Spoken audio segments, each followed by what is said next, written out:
केचिन्नष्टः प्रमादतः केचिज्ञानावलेपेन केचिन्नष्टैस्तु नाशितः केचिन्नष्टैस्तु नाशिताः।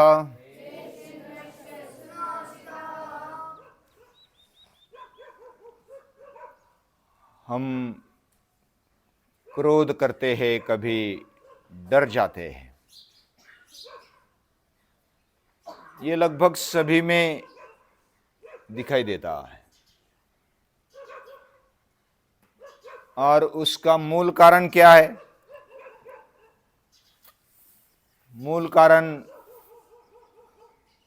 हमारे पूर्वज और शास्त्रकार कहते हैं कि अज्ञान है, और दूसरा कारण है दुर्बलता। यानी हम पूरी तरह से समझते नहीं है, इसलिए क्रोध करते हैं, और डर जाते हैं, इसका मतलब हम दुर्बल है।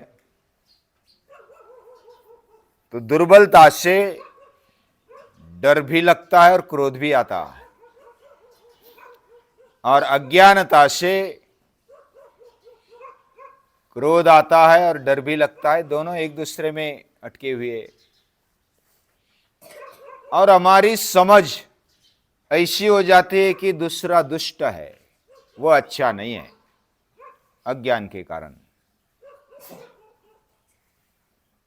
और फिर ऐसा लगता है कि उसके कारण ये गलत हुआ, नहीं तो मैं तो अच्छा ही हूं,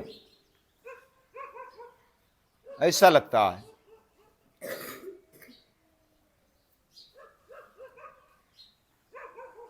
हमारी स्कूल यानी प्राथमिक स्कूल जब छुट्टी थी तो 5 बजे छुट्टी थी, 5, सवा 5। तो हम भाग भाग के घर पे आते थे स्कूल से। एक बार छुट्टी हो गई तो पूरे दौड़ने लगे, भागने लगे, और घर पे, डायरेक्ट घर पे। फिर बीच में कभी कभी कुत्ते भूखते थे और वो पीछे लग जाते थे। कुत्तों को दौड़ना अच्छा लगता है, दूसरा दौड़ता है तो वो भी दौड़ता है। उसको हमें पकड़ना नहीं पकड़ना ये नहीं होता, उसको बस दौड़ना होता है। या तो डरे हुए कि वो पकड़ते भी है, लेकिन उसको डराने वाले को ज्यादा पकड़ने का प्रयास करते हैं। कभी कभी गायों को छूटने का समय, यानी खेत में से या तो जो गायरान होता था चरने के लिए, उसमें से आने का समय वही होता था, 5, 5:30 बजे। तो गाय भी दौड़ते दौड़ते आती थी, और हम अगर गाय आ गई, वो बहुत ही पूंछ ऊंची करती हुई और अपने शिंगों को हिलाती हुई आती थी, और पूरी धूल धूल हो जाती थी। तो हम छोटे थे तो हमें ऐसा लगता है कि वो तो पूंछ ऊंची करती हुई, शिंग को हिलाती हुई आ रही, तो हमें मारने के लिए आ रही, ऐसा लगता था।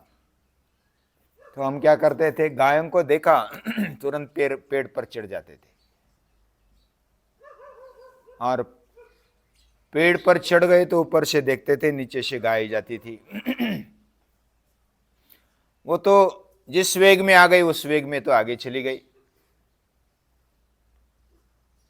और उनकी पूंछ, उनकी सींग, उनका दौड़ना, ये सब हम देखते थे। लेकिन जाने के बाद फिर ऐसा लगता था कि ये तो मारने के लिए आई थी, अच्छा हुआ हम ऊपर चढ़ गए, नहीं तो हमें मार देती। और बाद में फिर नीचे आते तो पत्थर उठा के उसके पीछे पीछे भागते थे उनको मारने के लिए। अब इसके मूल में जाएंगे तो क्या है, वो गाय मारने के लिए आती थी क्या? उनको तो घर जाना था, लेकिन हमारे मन में क्या था कि ये हमें मारने के लिए आ रही है, उसको सींग हिला रही है, पूंछ हिला रही है, पूंछ ऊपर कर रही है, तो बड़े तेजी के साथ आ रही है। तो हमें मालूम नहीं है कि ये घर पे जाती है, उनको उनके बछड़े घर पे होते थे और उनको घर में और भी कुछ मिलता था। घर का सभी को आकर्षण होता है ना, तो गायों को भी आकर्षण होता है। तो ये लेकिन अज्ञान के कारण ये पता नहीं, और छोटे थे तो दुर्बल। हाँ, गाय बड़ी और हम छोटे, उसमें कुछ बैल भी रहते थे। दुर्बलता और अज्ञान के कारण डर लगता था, और गायों को हम समझते थे कि ये दुष्ट है, ये मारने के लिए आती है। कुत्ते के बारे में भी हमें ऐसा लगता था, ये दुष्ट है, मारने के लिए आते हैं। दुनिया में कोई भी प्राणी ये स्वभावतः दुष्ट नहीं होता। उसकी भूख और उसकी अज्ञानता ये उसको वैसा बना देती है। प्राणी तो समझते हैं। हम अगर क्रोध के कारण किसी प्राणी को देखा तो वो भी क्रोध से देखता है, हमने अगर प्यार से देखा तो वो भी प्यार से देखता है। यानी प्राणियों को हम जैसी नजर से वो अंदर के भाव पहचानते। हमारे अंतःकरण में क्या चल रहा है, कौन से भाव उमड़ रहे हैं, वह सृष्टि पहचानती है। और इसलिए बहुत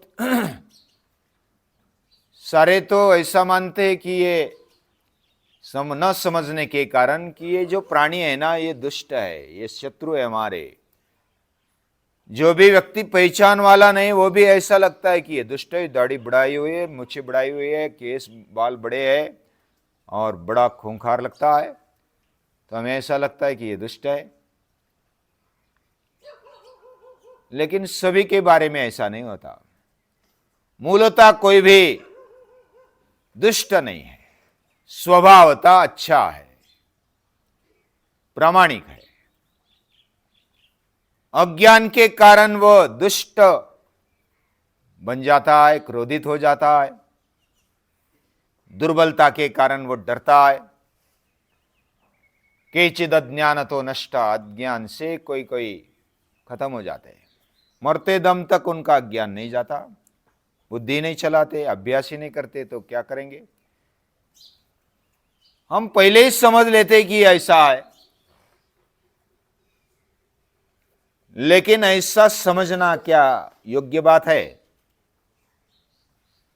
यानी हमें एक दूसरे को पहचानने के लिए भी कितने दिन लग जाते, कितने साल लग जाते हैं। शादी होने के बाद भी 25-25 साल 50 साल तक होते, फिर भी एक दूसरे को समझ नहीं पाते।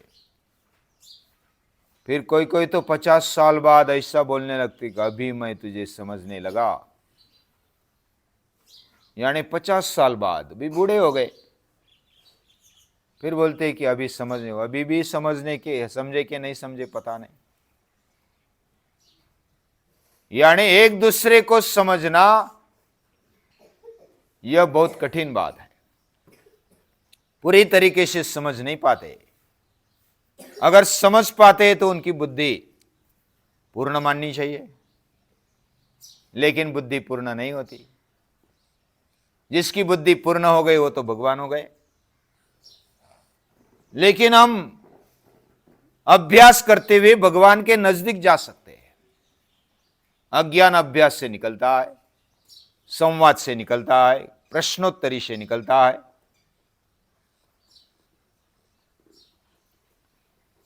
और कोई कोई समझते हुए भी वैसा वर्तन नहीं करते। मुझे समझ है कि ये करना चाहिए, मुझे समझ है कि अभी तो मिष्टान्न बनाया है, मर्यादा में खाना है, नहीं तो पेट दुखेगा, ये समझ में भी आता है। लेकिन अभी तो दबा लो, बाद का बात देखेंगे। यानी समझते हुए भी हम कृति में नहीं ला पाते, ये प्रमाद है। केचिन नष्ट प्रमादता, प्रमाद यानी हम समझते फिर भी उन्मत्तता से उसको नहीं मानते, तो प्रमाद हो गया।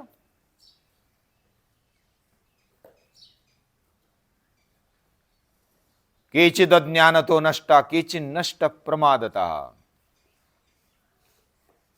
तीसरी पंक्ति क्या है? केचिद ज्ञानावलेपेन, किसको ऐसा लगता है कि मुझे ज्ञान हो गया, मेरे जैसा कोई नहीं, मैंने तो एमए सीख लिया, पीएचडी सीख लिया, मैं तो 10वीं हो गया, 9वीं हो गया, 10वीं हो गया,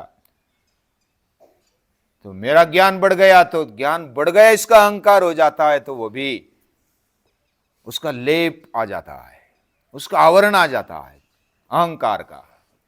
मेरे जैसा कोई नहीं, ऐसा मानने वाला वो भी नष्ट हो जाता है। रावण भी ऐसा मानता था, मैं रावण हूं, मेरे जैसा कोई नहीं, मेरे जैसा शक्तिशाली, मेरे जैसा ज्ञानी, मेरे जैसा भक्ति करने वाला कोई नहीं है, ऐसा वो भी मानता था, वो भी नष्ट हो गया। केचित ज्ञानावलेपेन और केचिन नष्टस्तु नाशिता। अब इसके कारण जो नष्ट होने लगते हैं ना, कुछ दूषित हो जाते, सड़ने लगते, वो सड़ने के कारण, जैसे एक आम सड़ गया तो दूसरा सड़ने लगता है, वैसा एक ने गाली दी तो दूसरा भी बोलता है कि मैं भी गाली देकर देखो। एक ने अगर कुछ गलत किया तो मैं भी कुछ करके देखो, ऐसा लगता है। संगत के कारण करके देखो ऐसा लगता है। लेकिन क्या हम विष खा के देखते? दूसरे ने बताया अरे विष से मरता है, तो हम क्या खा के देखते? विश्वास रखते कि अरे वो तो बस विष से हम मर जाएंगे, हम नहीं खाते। सभी बात का हम टेस्ट नहीं करते, किसी कोई बात का विश्वास भी कर लेते हैं। और विश्वास कर लेना चाहिए, जो योग्य व्यक्ति उस पर तो करना ही चाहिए, जो हमारे हित की सोचता है उस पर करना चाहिए। और ऐसा जो करता है उसको ज्ञान जल्दी मिल जाता है। फिर भी प्रश्न पूछने चाहिए, उसको ही गीता बोलती है श्रद्धावान लभते ज्ञानम। जो श्रद्धा से युक्त होता है उसका ज्ञान जल्दी बढ़ता है। लेकिन श्रद्धा के साथ साथ क्या होना चाहिए? तत्पर संयतेन्द्रिया, हम तत्पर अलर्ट होने चाहिए। श्रद्धा रखी इसका मतलब अंधश्रद्धा रखी ऐसा नहीं है। श्रद्धा रखी है लेकिन तत्पर है, संयतेन्द्रिय है, इंद्रियों को संयमित किया हुआ है। ऐसे व्यक्ति ही ज्ञान के अधिकारी बन जाते हैं। और अज्ञान का निकालना, डर का निकालना, दुर्बलता का निकालना, ये सच्चा मानवता का कार्य है। और ये कार्य हमें करना है ना। अज्ञान को निकालना, खुद से निकालना, और दुर्बलता को निकालना, ये दोनों कार्य अगर हम करते हैं तो हमारे जीवन में निर्भयता आ जाएगी, प्रसन्नता आ जाएगी। यानी डर नहीं रहेगा और अज्ञान भी नहीं रहेगा, क्रोध भी नहीं रहेगा। क्रोध आएगा तो उसका कैसा उपयोग करना यह भी हम समझ सकेंगे। तो ये बात हम कर रहे हैं। यानी ये केवल एक दिन में किया, एक साल में किया, 2 साल में किया, 12-12 साल तक एक चीज को अच्छा करने में लग जाता है, 12-12 साल लग जाता है। उसको एक तप बोलते हैं। ऐसे तपस्वी हम बन रहे हैं। लेकिन जिन्होंने ये बताया ऐसे तपस्वियों को, ऋषियों को, मुनियों को हृदयपूर्वक नमस्कार।